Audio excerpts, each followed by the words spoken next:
Hello teachers, मैं हूं पुष्पा और मेरे YouTube channel your guide Pushpa में आपका स्वागत है।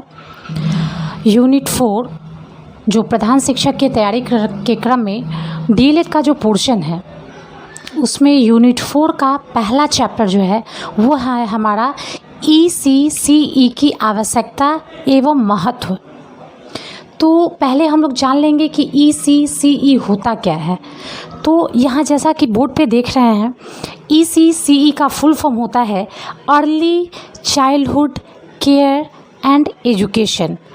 ई for early, C for childhood, C for care and E for education, यानी कि प्रारंभिक बाल्यावस्था, देखभाल और शिक्षा। और यहाँ पर जो ईसीसीई में अर्ली चाइल्डहुड आता है यानी कि प्रारंभिक बाल्यावस्था आता है, वो प्रारंभिक बाल्यावस्था आता है हमारा जन्म से 8 वर्ष तक, है ना।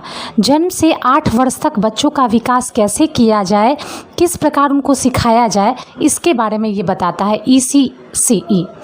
इसकी आवश्यकता पर क्यों पड़ी, मुख्य बात आता है कि ईसीसीई की आवश्यकता क्यों पड़ी। तो मेनली इसकी आवश्यकता पड़ी कि जो अभिवंचित वर्ग की महिलाएं हैं, है ना, या अभिवंचित वर्ग के जो परिवार हैं, उनके बच्चों का विकास कैसे हो, शैक्षणिक और उनका सामूहिक विकास कैसे हो पाए, इसके लिए ईसीसी का गठन किया गया या ईसीसी वर्ड आया।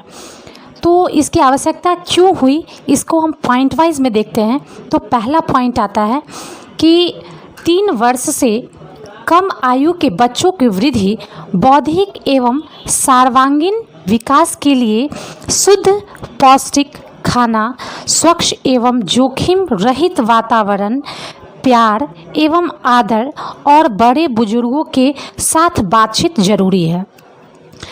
तो जन्म से जो 8 वर्ष आता है उसमें पहला हम लोग देखते हैं, पार्ट वाइज करते हैं। तो पहला पॉइंट में यदि हम कंसीडर करें कि जन्म से 3 वर्ष तक के बच्चे, तो जन्म से 3 वर्ष तक के बच्चे पढ़ाई तो नहीं करते हैं, लेकिन हाँ वो अपने आसपास के माहौल, अपने परिवार में के द्वारा जो सीख है उसको सीखते ज़रूर हैं। तो उसको कैसे, तो 3 वर्ष से कम आयु के जो बच्चे, उनकी वृद्धि, बौद्धिक, उनका विचार, अभिव्यक्ति, ये सारा का जो विकास है वो 3 वर्ष तक होता है। और वो उस अच्छे वातावरण में बड़े बुजुर्गों के साथ आदर और प्रेम के साथ जब सीखते हैं तो उनका अच्छा ग्रोथ होता है, सामवेगिक, बौद्धिक, ये सारा विकास सही तरीके से होता है। अब चूँकि हम लोग जैसा कि जानते हैं कि जन्म से 6 साल तक, है ना, जन्म से 6 साल तक लगभग 85% जो मस्तिष्क का विकास है वो बच्चे का हो चुका होता है। वो आप एक तरह से उसको कह सकते हैं, उसका मदरबोर्ड जो होता है ना वो डेवलप हो चुका होता है बच्चे का। तो मदरबोर्ड यदि बच्चे का डेवलप हो चुका होता है और उसको स्ट्रेसफुल माहौल में बच्चे को जन्म से लेकर के 8 वर्ष तक तनाव में पीट पाट के पढ़ाया जाता है या वैसे किया जाता है, तो वैसे उस स्थिति में बच्चे का जो बोर्ड है, मदरबोर्ड है, वो गड़बड़ हो जाता है। ऐसा है कि मान लीजिए उसको छील दिया गया, उसको निचोड़ लिया गया है। तो इसलिए बहुत ज़रूरी है कि बच्चों को खेल खेल में गतिविधि के द्वारा प्यार से उसको पढ़ाया जाए। तो दूसरा पॉइंट आता है कि बच्चों के प्रारंभिक अनुभव बहुत मूल्यवान होते हैं, क्योंकि इन्हीं अनुभवों से उनके विचार, व्यवहार, संवेगों और स्मृतियों का निर्माण होता है। सभी बच्चे शारीरिक, बौद्धिक, भाषा, सामाजिक एवं भावनात्मक तथा रचनात्मक गुणों में भिन्न भिन्न होते हैं। जानते हैं कि प्रत्येक बच्चा का बौद्धिक, सामाजिक, भाषा, ये सारा विकास अलग अलग होता है, लेकिन उसको ध्यान देना आवश्यक है। और कौन सिखाता है, ईसीसी इसी बात पर जोर डालता है कि बच्चा का बौद्धिक, सामाजिक, भाषाई जो भी विकास है, शारीरिक, मानसिक, वो सारा विकास सही तरीके से हो पाए। और इन सभी विकास क्षेत्रों पर ध्यान दिया जाना आवश्यक है, इन सभी क्षेत्रों पर विकास ध्यान देना अनिवार्य है। और ये राष्ट्रीय शिक्षा नीति चाहे 1986 हो, या फिर उसके बाद राममूर्ति जो शिक्षा समिति आई थी वो हो, या फिर फ़िलहाल जो हमारा आया हुआ है राष्ट्रीय शिक्षा नीति 2020 यानी कि नेप 2020, तो इसमें हम लोग जानते हैं कि राष्ट्रीय शिक्षा नीति 2020 जो है वो क्या देता है, 5+3+3+4 का स्ट्रक्चर देता है। और यहाँ पहला जो 5 ईयर है वो बच्चा का 5 ईयर यानी कि क्या हुआ, उसका पढ़ाई, और सीखने की गतिविधि जो कि 3 ईयर के बाद होता है। तो 3 साल के बाद जब बच्चा 3 साल वो आंगनबाड़ी में रहेगा, आंगनबाड़ी में कहने का मतलब प्री आंगनबाड़ी और प्लस बाल वाटिका, है ना। और जो अंतिम 2 साल है 5 साल में, 3 साल तो आंगनबाड़ी प्लस बाल वाटिका और 2 साल जो है वो कहाँ रहेगा, तो वो जाएगा प्राइमरी स्कूल में, क्लास 1 और क्लास 2 यानी कि ग्रेड 1 और ग्रेड 2। तो ये रहा ईसीसी की आवश्यकता बेसिकली इसीलिए है कि बच्चे जो अभिवंचित वर्ग हैं उनको शिक्षित किया जाए, उनको भी इस विकास में खेल खेल के द्वारा आकर्षित करके विद्यालय में से जोड़ा जाए, और ताकि वो पढ़ाई लिखाई को बहुत ही आसान तरीके से सीख पाए, उनका सुचारू रूप से सर्वांगीण विकास हो। तो ईसीसी का जहाँ तक आवश्यकता क्यों का बात रहा, तो इसकी आवश्यकता इसीलिए पड़ रही थी क्योंकि अभिवंचित समूह किसी कारण से भी हो सकता है, जैसे वो लिंग के कारण कि छोटे बच्चे हैं तो लड़की है तो उसको नहीं पढ़ने भेज सकते हैं, या जो भी चीज़ हो, या उसके साथ बुरा व्यवहार हो रहा हो, या फिर हो सकता है आर्थिक स्थिति अभिभावक की ठीक नहीं हो जो कि वो प्ले स्कूल, जो प्राइवेट प्ले स्कूल है उसमें भेज सके, उसकी सामाजिक स्थिति उस तरह की नहीं हो कि वो उस स्तर के तबके के बच्चों के साथ भेज सके। तो ये कोई भी कारण हो सकता है जिसमें बच्चे जो हैं सो प्ले स्कूल में या फिर उस तरह के माहौल में सुविधापूर्ण देखभाल वाले माहौल में पढ़ाई नहीं कर पा रहे हैं। तो इसके ईसीसी की आवश्यकता क्यों पड़ी, सरकार को ये लाने की ज़रूरत क्यों पड़ी, इसका आंसर आपको यहाँ पर मिल जाएगा। और ये निश्चित है कि प्रधान शिक्षक की तैयारी में आपको इससे प्रधान शिक्षक वाला जो क्वेश्चन रहेगा उसमें ईसीसी से एक ज़रूर पॉइंट रहेगा, क्योंकि यूनिट 4 हम लोग का पूरा ईसीसी ही है, और हर एक टॉपिक, हर एक लेसन जो है किसी न किसी खास पहलू को लेकर ही है। जैसे कि अभी हमारा टॉपिक है आवश्यकता और महत्व हम पढ़ रहे हैं, तो आवश्यकता क्यों है सो उसको देखते हैं। प्रत्येक बच्चे के बेहतर विकास को सुनिश्चित करने के लिए एक सुरक्षित और पोषण युक्त वातावरण की आवश्यकता होती है, क्योंकि जब ईसीसी का बात आता है तो आप देखिए कि उसका उद्देश्य क्या है। तो उद्देश्य में आगे चूँकि हम लोग को अगला चैप्टर पढ़ना ही है, लेकिन फिर भी शॉर्ट में हम यहाँ बता देते हैं। बच्चे के शारीरिक विकास, मानसिक विकास, उसका रचनात्मक विकास, उसका संवेदनात्मक और भावात्मक विकास, इन 5 लक्ष्यों को लेकर के ईसीसी चलती है। और इसी के तहत बच्चे को किस तरह से दिया जाए उस तरह का पोषण युक्त माहौल जहाँ पे वो अपना खुशहाली में पढ़ाई भी कर सके, कुछ नया सीख सके, और बच्चे का शारीरिक मानसिक विकास भी सुचारू रूप से चल सके।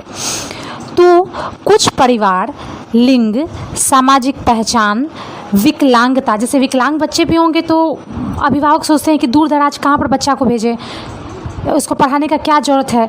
तो उस परिस्थिति में ईसीसी जो है विकलांग बच्चों को भी कंसीडर करती है, अपने में समाहित करती है। विकलांगता और अन्य बहिष्करण कारकों के आधार पर भेदभाव और असमानताओं के कारण बच्चे की देखभाल, इन सारे कारणों से, चाहे वो लिंग हो, सामाजिक पहचान हो, विकलांगता हो, चाहे किसी भी बहिष्करण कारण से जो उनके साथ, बच्चों के साथ जो उसके देखभाल में जो बच्चों के साथ भेदभाव होता है, असमानता होता है ना। तो भेदभाव और असमानताओं के कारण बच्चे की देखभाल एवं शिक्षा के समर्थन में तनाव का सामना करना पड़ता है ऐसे अभिभावकों को। तो इसमें सरकार साथ देती है ईसीसी कार्यक्रम के द्वारा। आय एवं सामाजिक स्थिति, भौगोलिक अलगाव और अन्य संभावित बाधाओं के बावजूद, है ना, ये कारण कुछ भी हो सकता है। सामाजिक भौगोलिक बाधा मतलब पहाड़ी इलाका के बच्चे हो गए जिनका दूर दूर तक जाना पढ़ना में संभव नहीं है, छोटे बच्चे हैं तो घर में ही रहेंगे। तो इसके लिए ईसीसी आंगनबाड़ी वगैरह का जो है, आंगनबाड़ी या फिर प्री बाल वाटिका आ गया, तो ये सारा इसीलिए लाया गया था कि चाहे वो आय हो या फिर सामाजिक स्थिति हो या भौगोलिक अलगाव हो और अन्य संभावित बाधाओं के बावजूद, ये सारी चीज़ें ठीक है, लेकिन इसके बावजूद ही बच्चों का विकास होना ज़रूरी है।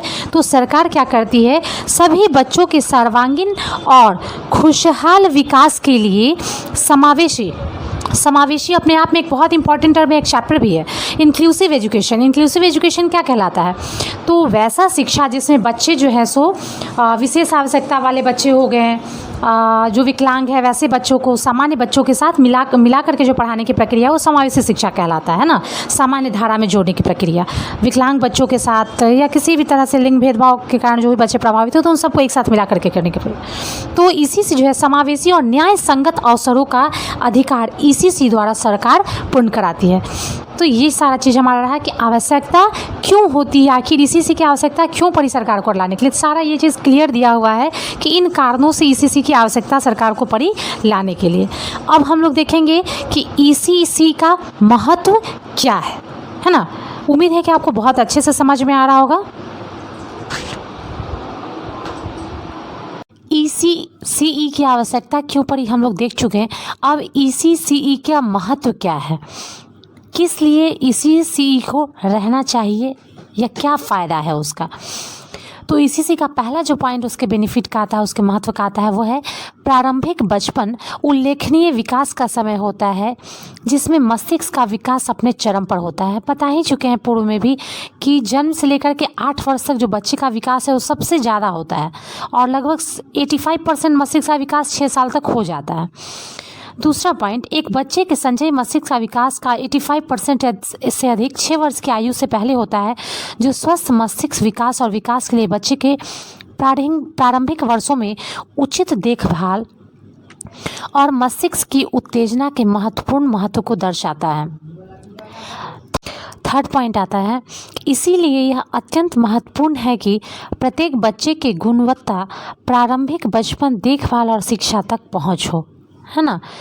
प्रत्येक बच्चे का पहुंच हो पाए शिक्षा तक, उनकी देखभाल तक, इसीलिए ईसीसी की आवश्यकता होती है। अगला पॉइंट देखते हैं, फोर्थ पॉइंट, ईसीसीई का समग्र उद्देश्य शारीरिक और मोटर विकास, संज्ञानात्मक विकास, सामाजिक भावनात्मक नैतिक विकास, सांस्कृतिक कलात्मक विकास और संचार के विकास और प्रारंभिक भाषा साक्षरता और संख्यात्मकता के क्षेत्र में इष्टतम परिणाम प्राप्त करना होगा।